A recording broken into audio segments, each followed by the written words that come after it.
માતાજી મિત્રો, આજે તમારું એક સ્વાગત કરું કે નવા જોક્સની અંદર. આજે આપણે વાત કરીશું કે એક સાસુ અનુભવની. તો મજેદાર એવા કોમેડી એવા મસ્ત જોક્સ છે ને, તો તમે સાંભળશો ને તો તમારું દિલ ખુશ થઈ જશે. તો ચલો જય માતાજી, આપણે ચાલુ કરીએ જોક્સ સાંભળીએ. બરાબર. પેલું ને અત્યારે એક આમ ટ્રેન્ડિંગમાં હેતું હતું કે ભાઈ આમ રીલ્સમાં બધા યુટ્યુબ જોવા કે ઇન્સ્ટાગ્રામમાં જોવાનું બધા કે બસ સાસુ ઘરના કામ કરે ને વહુ કરે આરામ, એમાં પ્રભુનો શું વાક છે. એમાં પાછા અમારા જેવા કલાકાર શું કે ખબર, પ્રભુનો તો વાક નહીં, એમાં તો મારો સવાક, એમાં પ્રભુ શું કરવાનો. હમણાં સમજણ તમારે ના પડી તો સમજાઈ દઈએ.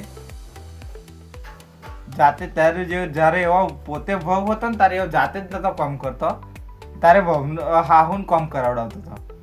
હવે અત્યારે એવા હાહુ બને એટલે વહુ એમની કોમ જ કરાવડાવે ને. એ પેલું નહીં કહેતા જેસી કરની વૈસી ભરની. અત્યારે કળિયુગ હે ભાઈ. ઇધર ऐसा जैसा करोगे वैसा ही पाओगे, इधर ही पाओगे इधर. બરાબર. મારા ગામમાં જ અમારા ગામની જ વાત કરું. મારા બે જણા લડકરા હાહુ નું વહુ.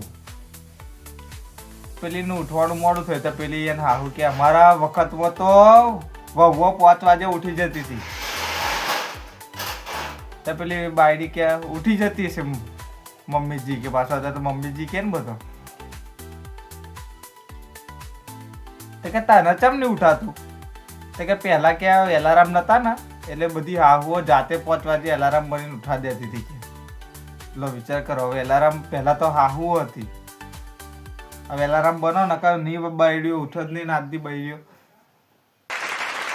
મારા બાજુના ગામમાં પાય અત્યારે પાછ પેલું મમ્મીજી ને હાહુ પાસ મમ્મીજી કહેવાનો ક્રેઝ વધી ગયો ને. તો હાહુ તો કંઈ કહેતો નહીં કે હાહુ માય નહીં, મમ્મીજી પાછો કે. તો પેલી કે તું પણ મમ્મીજી ચમ નહીં કહેતી કે? તો કે કહું ને કે. તો કે મેં તો કોઈ દર સાંભળ્યું જ નહીં કે. તો કે વધારે પ્રેમથી કહો ને તો તમે બધું મને કોમ બટકા દો કે. મમ્મીજી એમ કહો ને તો તમે મને બધું જ કોમ બટકા દો કે. બોલો વિચાર કરો, અત્યારે તો મમ્મીજી કે અમે હોવા જ નહીં. કપડા વગર વાત કરીએ તો આવું બાયરીને કે મારો છોકરો તો પહેલા કે એકદમ શાંત હતો કે, જેટલું કહું ને એટલું જ કરે કે. તેના વહુ શું કે ખબર, અત્યારે એવો છે કે પહેલા તમારું કહેલું માનતો તો હવે મારું કહેલું માને. ફેર કશું પડે નહીં. પહેલા તમે બોલતા હતા ને હવે હું બોલું કે. બરાબર. આજે ખાલી આટલું. જો વિડીયો ગમે તો વિડીયો લાઈક, શેર ને સબસ્ક્રાઈબ કરજો. જય માતા.